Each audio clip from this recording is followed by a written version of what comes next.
Hello, everybody. How are you? My name is Uncle Bruce, and I'm with English Brazil, and I'm with also Juvenal Santos. How are you doing, Juvenal? I'm fine, Bruce. Thank you. Hi, everybody.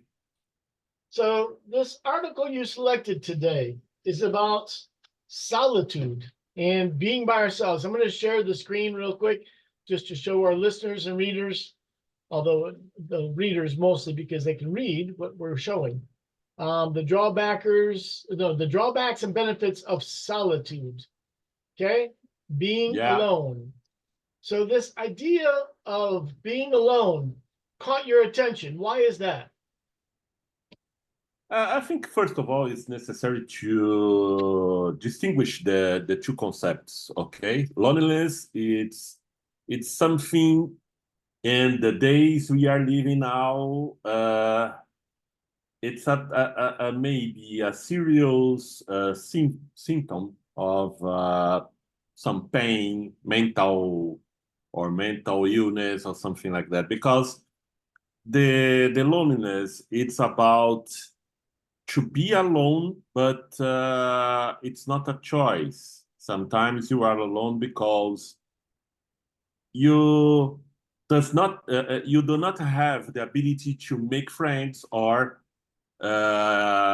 your mental state does not permit you to expose yourself, or to develop some relationship or friendship, or something like that.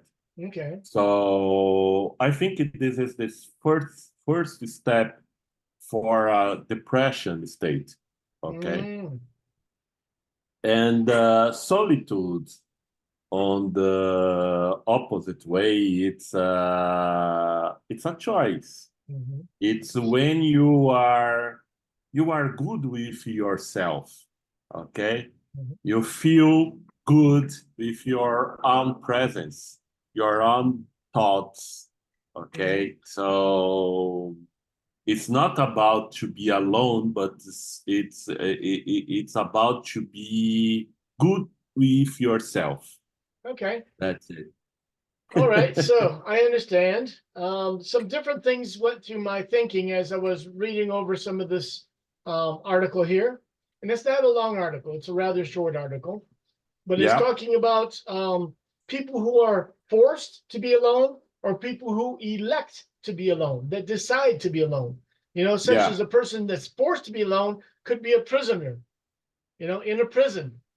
And another person who's forced to be alone is somebody in the ICU of the hospital, intensive care unit. And the only people they have contact with normally is the doctor, the nurses, and maybe one loved one, okay, if they're really in bad shape. In fact, I have a friend right now, he's suffering from kidney failure, and he's a younger guy. He's a ultra marathoner. They run 75 kilometers or more. It's like, dude, that's so much. The body's not made for that. So anyway, for sure. Some people like to do that, but then it could cause some side effects, like problems with the body. So I don't know if that's connected to his running, like he likes to run a lot or not. But I know being in the ICU is a very, very bad thing because you're isolated. And in a prison, you're isolated. So these are some bad situations. And that causes, of course, loneliness. So that's not elected. That's forced loneliness in a sense. Okay. Absolutely. So the election to be alone, the decision to be alone, is something a little bit different. That's where we decide to not be with somebody in our immediate presence, like in a marriage, in a relationship where you're living with somebody. So when you're living with somebody, it's a decision you've made to be with that person for a lot of time of our life, because we sleep about 8 hours a day, and the other 16 hours we're awake with somebody. Of course, if we have a job, we go to another location. We're not with that person that we're married to or in a relationship with, but we're with other people. And that's also a decision, because when you go to a job, you decide to say, yes, I want to work here. and I'm okay to work with these people, to work with this boss, to work with these coworkers. That's another decision, to be with other people and not to be alone. A lot of people who are programmers, computer programmers, they like it because they can be alone. They can work from home, or they can work in a cubicle in an office alone. They have little contact with other people because they're always concentrating on programs and the formulas and all the details of making computer programs work. So computer programmers many times like this. It's part of their DNA. They like to be alone. So it's interesting, Yeah, this concept of being alone. yeah, but I think, uh, of course, that you give some extreme examples of a prison, or in a unit Hospital. of hospital.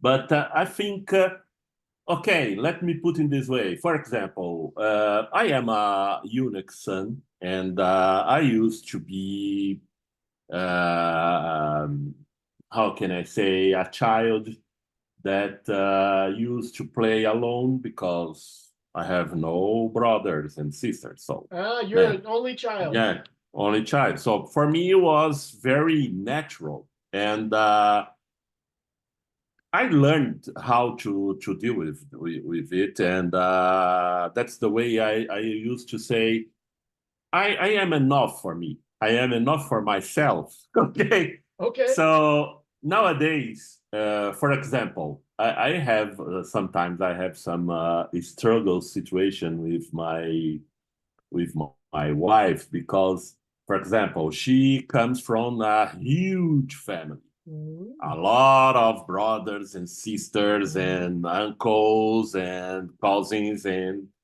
a lot of people.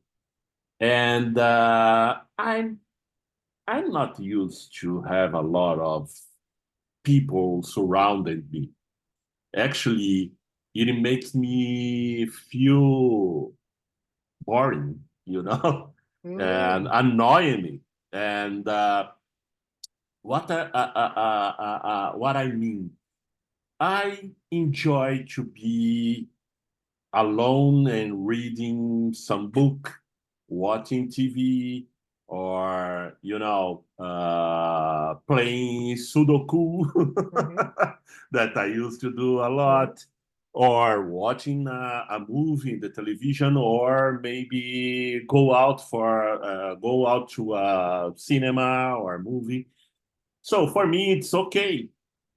And of course, I enjoy the presence of my wife. I love her. I love to do things with her, but I enjoy the time that I have with myself. Mm. And this is my choice. I Mhm. love to receive my friends in my home, in my home, but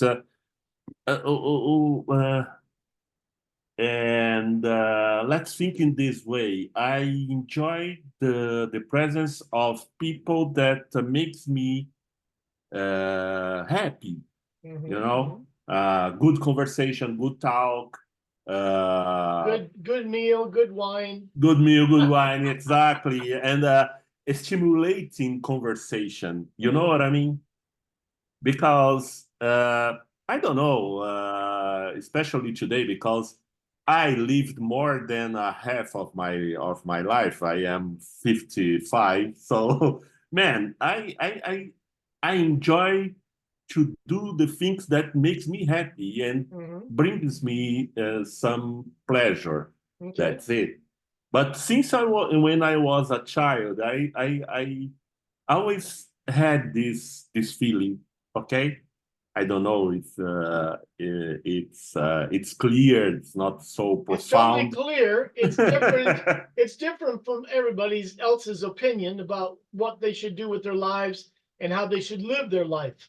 So Hmm. it's interesting to hear you talk about that. I have 5 brothers and sisters, so I have a large family. In fact, today I talked to my brother.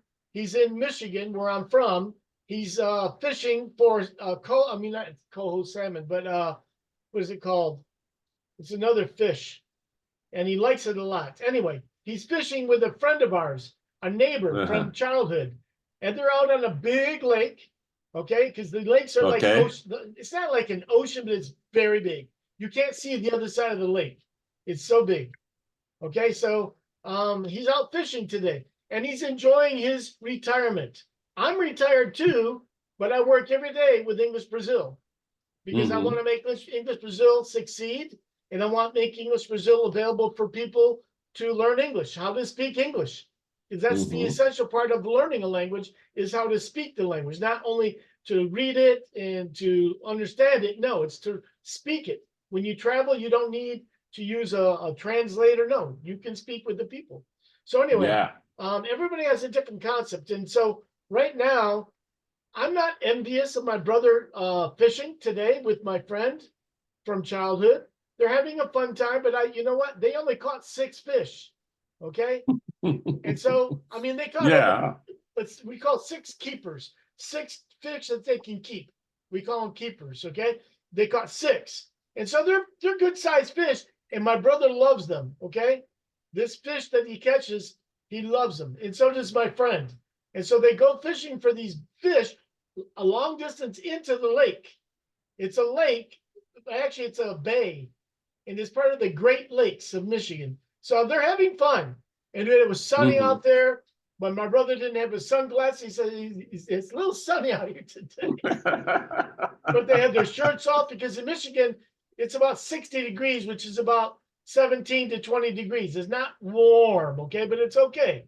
With the sun shining on you, you can tolerate that. But to just be out in the 60-degree temperature, out in the with the darkness, no, it's a little chilly, So he's enjoying his retirement, and I'm enjoying my retirement. But I do look forward to the time when somebody takes the helm, the steering of this company, English Brazil, and they start driving this company, because I do want to have some time to do other things like gardening, reading, writing.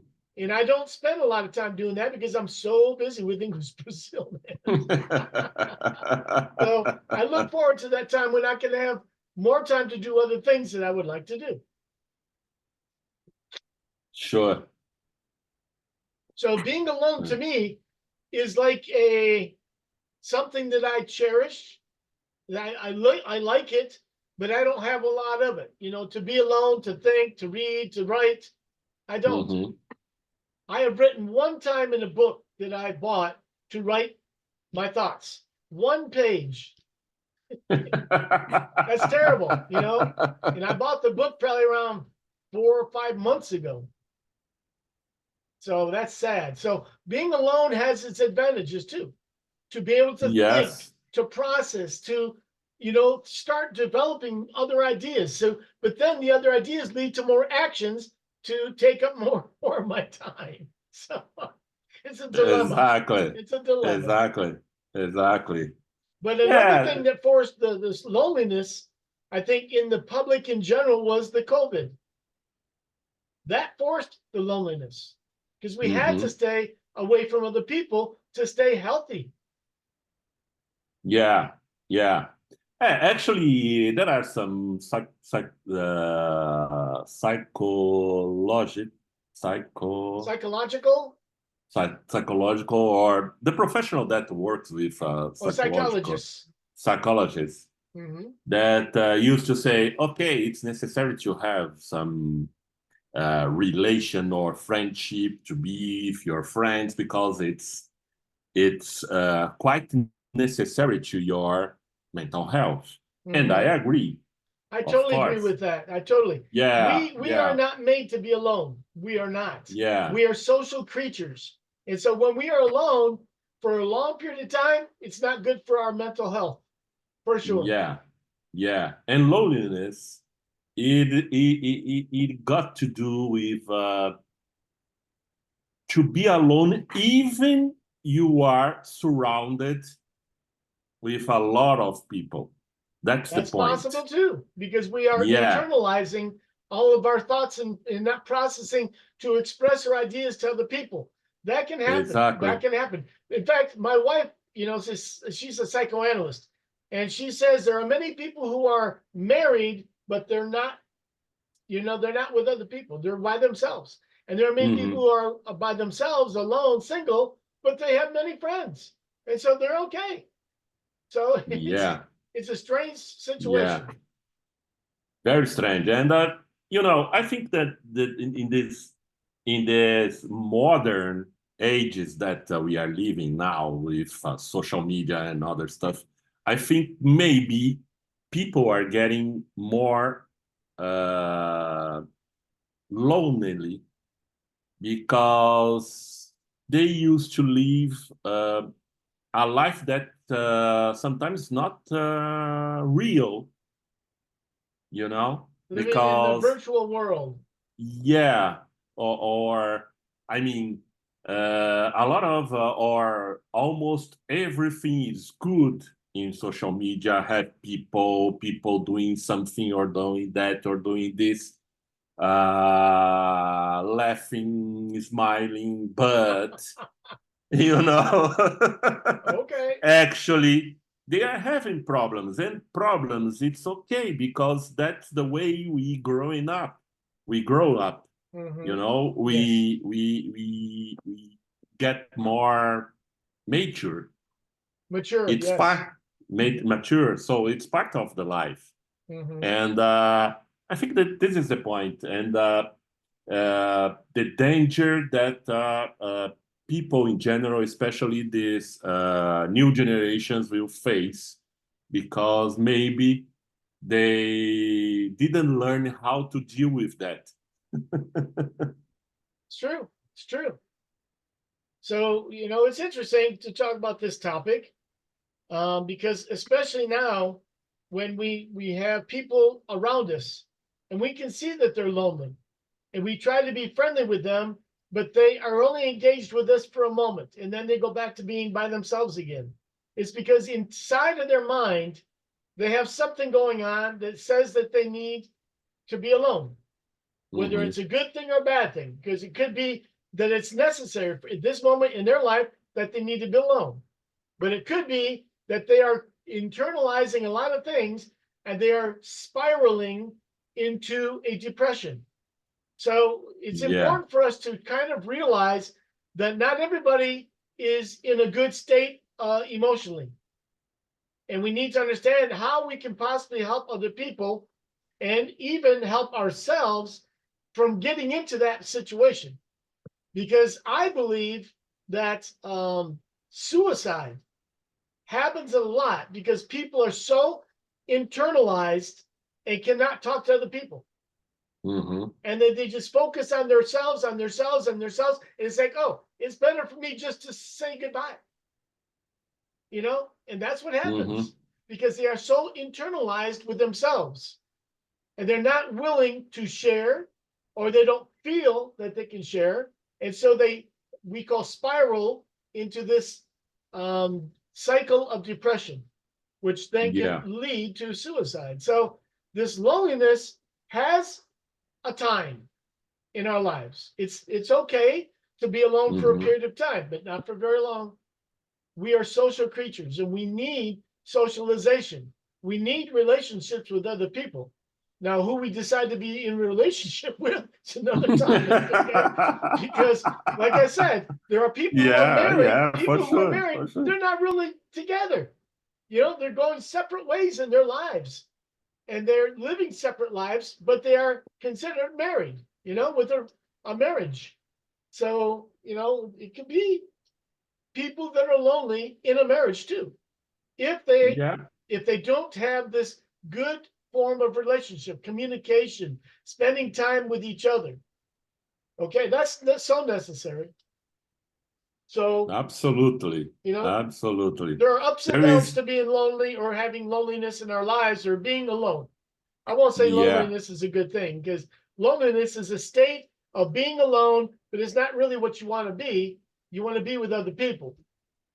Okay, you'd yeah, rather be with other people. It's not part of your life right now because you've closed the door or you didn't open the door for other people so to come into our lives.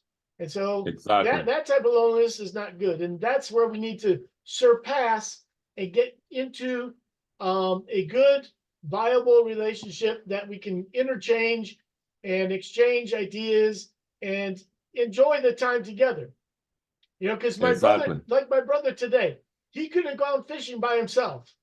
It's not safe to do that because it's a big lake. And if you get lost, I mean, if your motor stops working on your boat, you're in bad shape. I mean, it's nice. We were talking on the phone with video call, and he was a long distance from the land. So, but he went with a friend of mine, a friend of ours, actually. He's more of my friend, but he was a friend of my brother's too.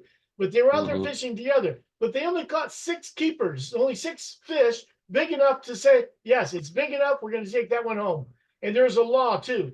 In the conservation of catching fish and killing animals in the United States, you have to have a license and you need to follow the rules.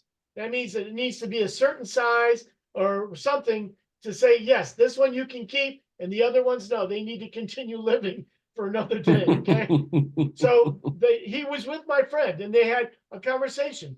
Now, you know, my brother's a little bit extreme in his political ideas, and my friend is not. My friend is more like me, kind of like, you know, let me look at things, understand it, and say, okay, it is what it is. I can't change you, and I don't want you to change me. So let's just agree to disagree and be okay with that. But you know, to be with other people is so important, even if it's not somebody who's like your best friend. No, just to be with other people, exchange ideas, have a good time. But a time to be alone to think and to write and to read, I think is very important also. Exactly.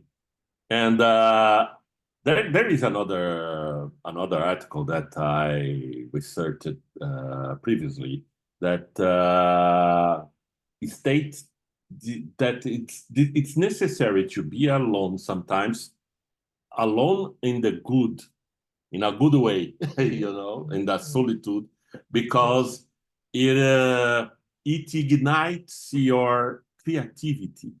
Yes. In fact, You another know? woman, a woman that's a friend of mine, but more of a friend of my wife's, she said she shared an idea with us that she was very sad about her mother telling her that she needs to stop dreaming. And so that stuck with this woman until now. And now she's starting to evolve through this and develop her life past that moment where mom says, stop dreaming, get to work, do something good. You know, we need time to dream, you know, but when you're a Yes. child and mom says, do this and do that, we normally do it. We stop doing or start doing what they say. So a lot of these things, they stay with us. And that's a psychological, emotional time to go through. As an adult, we need to say, okay, that doesn't pertain to me now. I'm going to dream. I'm going to be okay. I'm going to be by myself and I'm okay. Be okay. It's going to be cool. So Yeah, you for got sure. some good points. Good points, Juvenile. For sure. For sure. So listen, it was a good time today talking about some different things, talking about being lonely, being something forced on us, or something we elect to do, something we decide to do. So to be by ourselves has a good point also, but not to be with ourselves or by ourselves for a long time. So that's where we're at. That's where we're at. Sure. So thank you guys. Keep your mind in order. Keep it going. Keep it going. Yes. Yeah, exactly. So you guys, thanks for sharing with us, listening with us. Send your comments. We'll be glad to reply to you. So have a good time. This is Uncle Bruce saying goodbye. Yeah, people, goodbye. Take care and have a good week ahead. All right. Bye-bye.